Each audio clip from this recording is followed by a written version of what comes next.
Hello and welcome into the Knicks-Verse. My name is George, and if this is your first time here, or you've been here before but haven't subscribed yet, please do so, along with hitting that thumbs up button for me, and turn on the notification bell.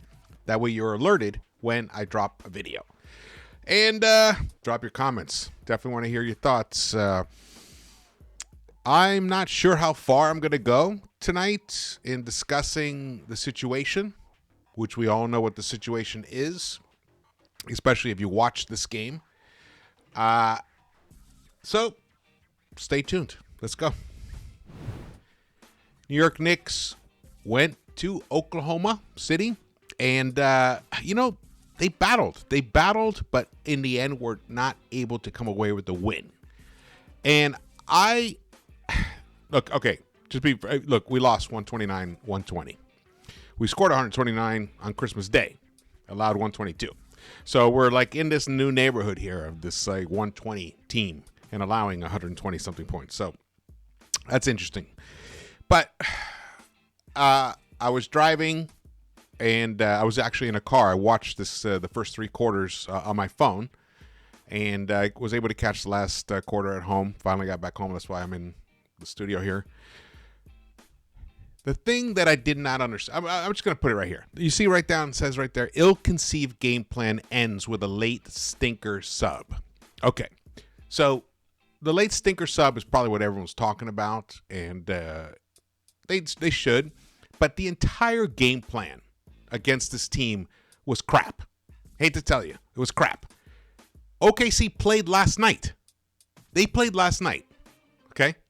We come out, and in the first quarter, we're walking the ball up the court, almost in a crawl. Why not take it to them, shove it down their throats, force them to run from the moment that on both ends of the court? Because guess what they're doing?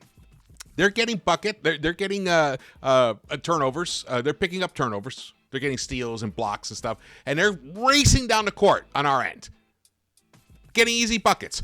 We, on the other hand, are like, let's walk it up, and now let's try to do something. It's like, it was ridiculous. It was a ridiculous first quarter. We lost that first quarter, and I've said several times, the first quarter is instrumental to winning the game. We won the first quarter on Christmas Day. Well, tonight, 38 points we gave up in the first quarter. We scored 25. We gave up 38 points, a minus 13 right away in the first quarter. What's the rationale? We put up 19 field goal attempts. We only put up 19. They put up 25. So right there, we're playing from behind. So everything else everyone's going to say about the rest of this game, it doesn't matter because it was all fucked in the first quarter. Completely fucked in that first quarter. I don't even understand the concept. In what world do you make it easy for the opponent that played the night before by just playing a half court offense? I don't get it. So right there, I'm infuriated by that. But second unit comes in, does a decent job, gets us back in this game. Only for other disastrous things to happen. So we gave up 38 points in the first quarter. We only scored 25, but we get 35 in the second quarter and hold OKC to 31 in that second quarter. Yeah. Man, so we were down 9 at the half. Where on Christmas Day, we were up, I think, about 9 or something. These things matter, especially when you're on the road.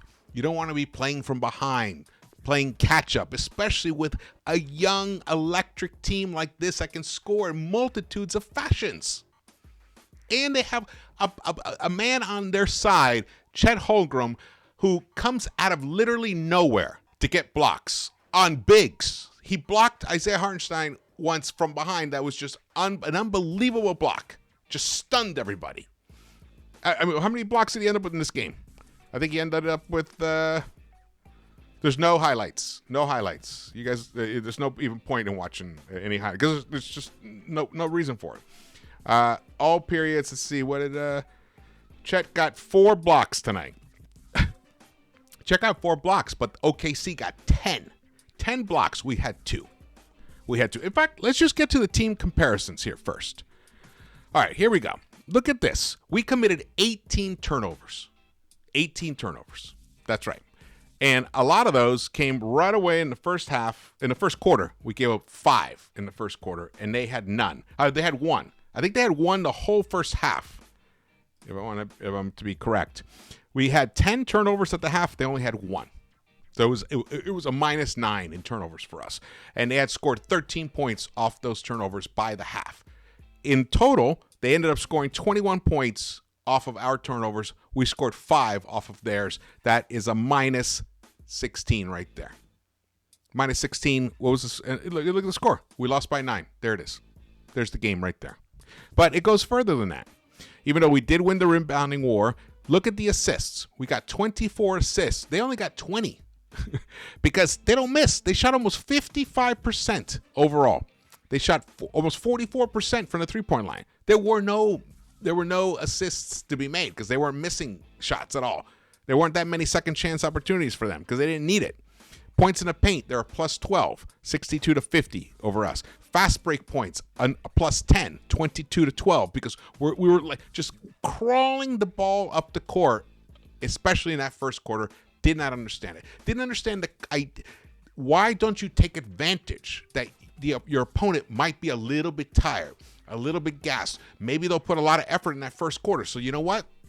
Make them use all their energy up in that first quarter. But no. And guess what? They have a coach who'll go 12 deep. That's right. 12 players. 1, 2, 3, 4, 5, 6, 7, 8, 9, 10, 11, 12 players played. And 12 had played in the first half, by the way. Yeah. We play 8. 8.5 because Taj gave 4 minutes, 5 minutes total. This is where Thibs. This is where it's difficult for those who are not in the Thibs camp to deal with situations like this. And I honestly, I'm going to say this straight out. I know I'm going to get crap for it, but I think Thibs has kept this team from truly reaching its true potential. Never started IQ when he should have. Started Alec Burks. Ridiculous decision. Look what IQ's doing now. IQ is one of our best players right now. But no. It started fucking Elfrid Payton. Let's go back to that. Elfrid Payton. Alec Burks. To the point where Leon had to get rid of those players just so Thibs didn't play them anymore. And commit to playing the youth. Cultivate the youth. Because the youth is what could grow and become better and become more valuable as trade assets. No. So it's this kind of thinking that is keeping this team from really, truly reaching its true potential. And also, it's kind of why we're stuck with Randall. And you can give me shit about that too, but guess what? I can't fucking stand it when Randall passes up Jalen Brunson on a wide open 3 to his left to stare at the defense, dribble, and chuck a brick from the right baseline. Because just the play before, RJ had the ball on the right wing. He drove. He found Brunson above the break on the left, swished a 3. Same exact play happened, except this time Randall was on the court. RJ gets the ball in the corner. RJ gives it to Randall, and Randall, instead of instantly swinging it to Brunson, who was even more open this time, he tries to dribble in. That's the kind of shit. It's kind of hard to believe that, that happens. This, on a night when the New York Knicks shoot 51% overall from the field and 47% from 3, we lose. We're supposed to be a great defensive team. Isn't that what Thibs' whole thing is? I get it. We're missing Mitch Robinson. I get that. But this team was constructed for you, Thibs. Yeah. Got rid of Obi. Got rid of Cam. Didn't didn't pursue a bona fide stretch 5 so that we can actually, or even pursue another 4, 4 on there who can shoot the 3 at least and can defend. We didn't bring that in. So who's to blame here? To me, it's only one person. It's Coach Tom Thibodeau. The reason that this team is capped right now, hits that ceiling. Yeah, we finally figured out how to beat the Bucks. Finally. But you know what? A clock is right twice. A stop clock is right twice a day. I know, maybe that's an extreme analogy, but you know what I'm saying? Like, it's hard to beat a team twice in a row, especially on their own home court. Even though we were able to do it to the Bulls last season. We beat in a back-to-back, we beat the Bulls twice in a row last season. We need Thibs to evolve because this is the situation that's happening now. Look at this. I tweeted this out, and below is Fred Katz's response to, not response to me specifically, but in general to the questions. Thibs subbed RJ back into this game with about 4 minutes left in the game for IQ, who was lighting it up, okay? Yes, was there size issues, especially with a guy like Jalen Williams who's like hitting it from all ends? Yes, there is. But you still need to make buckets, man. You still need to do some playmaking. You need to break down the defense. Emmanuel Quickley shot 70% tonight. 80% from the three-point line. 4 of 5. Hit all 4 of his. Emmanuel Quickley only missed 3 shots tonight. 22 points for him. RJ Barrett, and it pains me to say it. I mean, look, there he is. I've been one of his biggest defenders. Huge fan of his. But a coach has to put their players in a position where they can succeed. And put them in a scheme where they could succeed. And if they can't, then you got to make the tough decision. You may have to bench him. You may have to. And I know it's tough because after Randall, he's our biggest guy. Other than the centers. What do we got? We got DiVincenzo. He's 6'4". Brunson, no one knows how tall he is. 6'1", whatever. Quickly, 6'3". Josh Hart, 6'5". Grimes, 6'5", 6'4". Right, RJ Barrett at 6'6". He looks even more taller. He looks like 6'7", actually, to me this season. He's the only guy with height. So it's hard to blame Thibs on a situation, but at the same time, why do we have this roster the way it's constructed? Because Leon's trying to get players that fit Thibs' needs or what he thinks his needs are. RJ Barrett tonight shot 14% from the three-point line. He shot just shy of 36% overall. Hit 5 of 14. He missed 3 free throws as well, which that's one thing that he's been excellent at, shooting free throws this season. He missed 3 today, only 3 of 6. He was a -9. But let's get to this moment here. Here it is. At the 4-minute mark, RJ Barrett enters the game for Emmanuel Quickley. The score was 113-106. And just before that, Jalen Williams makes an 11-foot pull-up jumper over Emmanuel Quickley. It was 111-106, so it's just a 5-point game. He hits that, so now it's a 7-point game. RJ comes in, immediately steps. It says bad pass turnover. I think that's the one. Oh, maybe, yeah, that's a bad pass. So he makes a bad pass, turns the ball over. Then, SGA misses a 26-footer. Thankfully, we get the rebound. Then RJ misses a 23-footer. If that had been Quickley, he probably would have made it. If that had been Dante, he probably would have made it. But instead, it's RJ, misses it. We do get the offensive rebound, but guess what? Chet Holmgren blocks Julius Randle. And Julius stays back and complains, whines about it, whines about it. So he's in the back, step up, Shai Gilgeous gets the rebound, takes the ball up the court. He doesn't even look. He doesn't even look to take the shot, because if there's anyone who deserves to take a shot whenever the hell he wants to, it's Shai Gilgeous-Alexander. The man is playing MVP level type basketball. He comes up, doesn't even look. Guess what he looks for? The guy who made the bucket earlier, Jalen Williams, the guy who's got the hot hand. Gives it to him, right in stride, boom, steps in, pew, buries the three. Where was the size issue there? Buries the three. Knicks call a timeout, come in. Brunson makes a 10-footer like he always does. Excellent for him. Scores now, deficit's now 8 with about 3 minutes left. Game's in hand. I mean, the game is there. If you make a run, you could win this game. But just about 20 seconds later, Jalen Williams makes a 26-foot three-point shot. Again, assisted by SGA, who finished, I think, with 8 assists tonight. Do you guys see where I'm going with this? Our issues are not just players. It's the coach as well. The coach's management of the players. This was not a good game for him. Now, it's a game that he can learn from, hopefully, but we'll see. Here are the stats.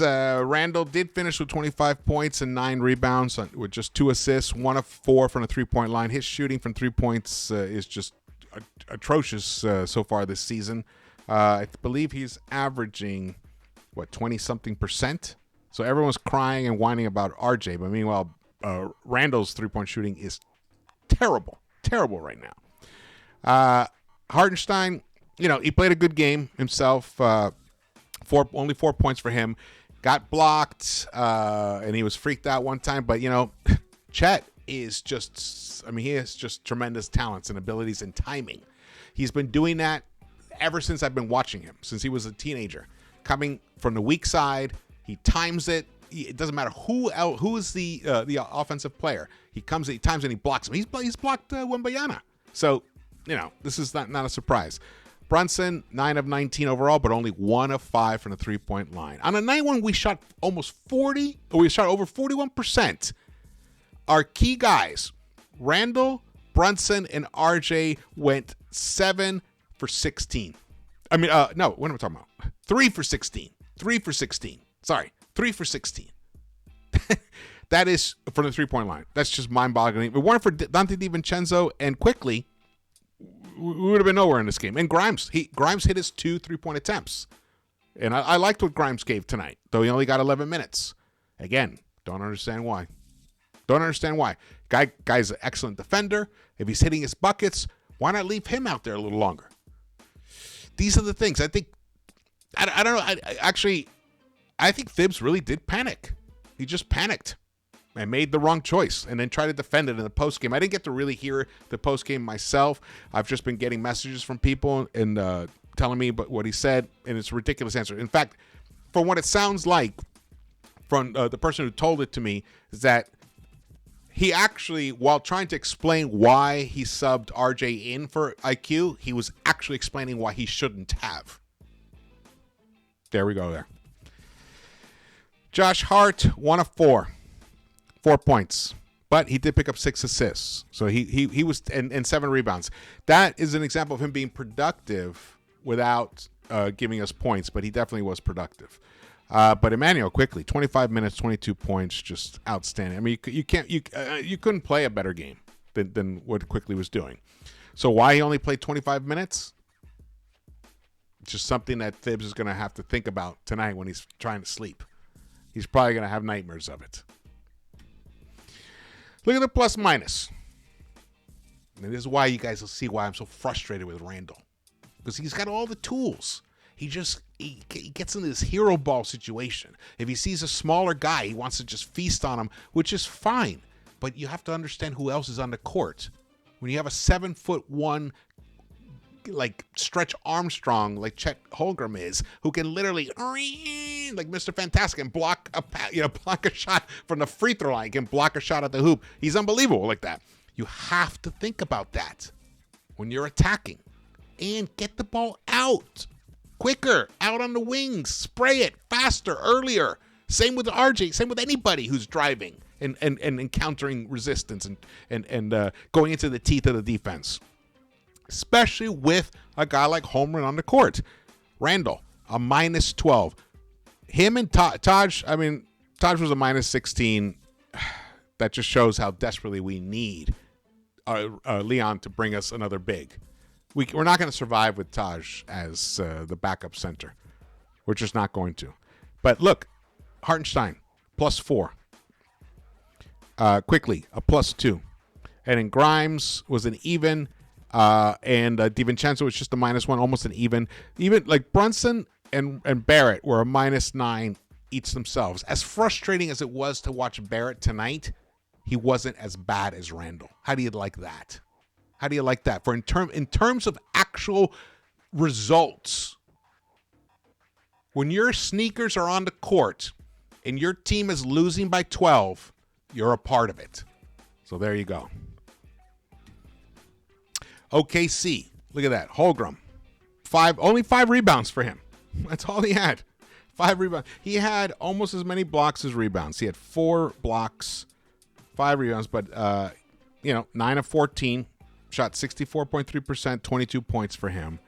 Jay Williams was outstanding tonight. His speed is just something that's really hard to deal with at his size. I think he's like 6'8" or something. His speed is tremendous, and he has a really good handle.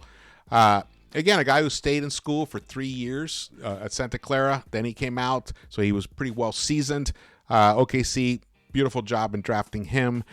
Shai Gilgeous, 36 points as well. He matched what Jay Williams gave, but he had 8 assists and 7 rebounds. No rebounds for Jay Williams, by the way. No rebounds. Giddey, not a meaningful game, not a notable game for him. 7.6 rebounds. Dort as well. He's one of the reasons that we were able to kind of stick around. They let him take 9 shots. He missed 7 of them. The rest of the team, not much anything notable there. Just Wiggins hit a big 3 at one point. It was his only one. And there you go. You can see they shot almost 44% from the 3-point line. And over 44%. Over 54% overall. All right, we already looked at this. Okay, we're done. So,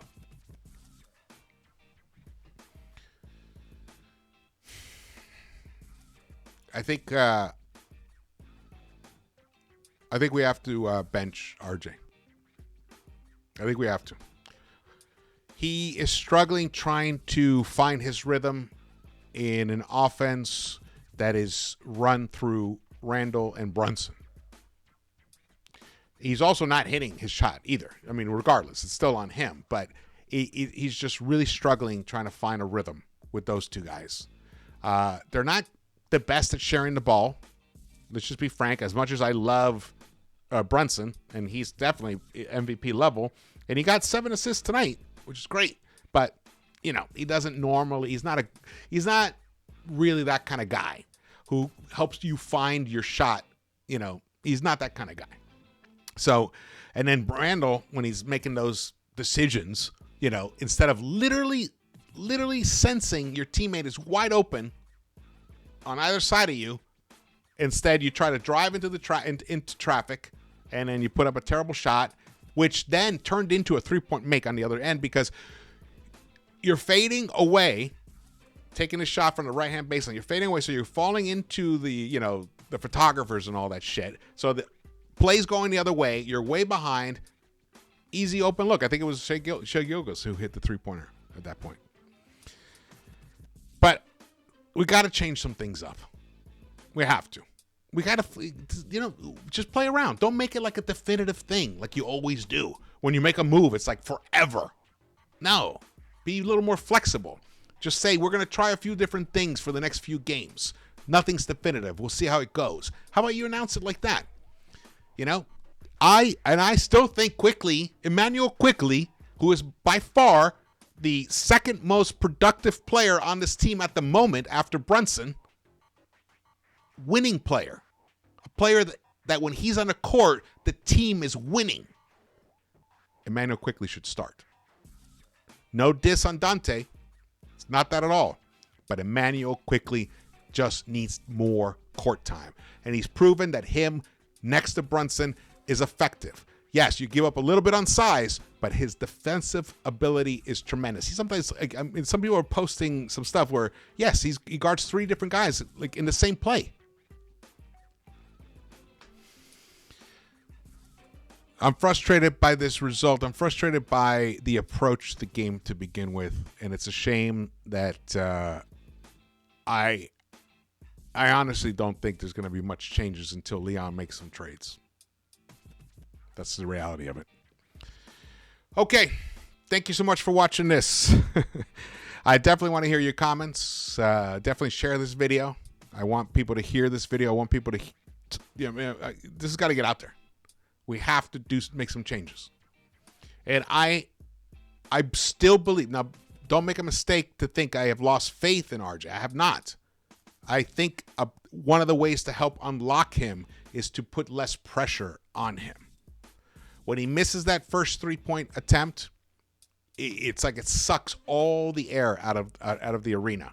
And especially for him, he probably doesn't even, like, all sounds stops. He probably doesn't hear anything. It's just, and then it makes you tight. It's hard to be like, I mean, you can't be loose when you're tight. You can't make shots when you're tight.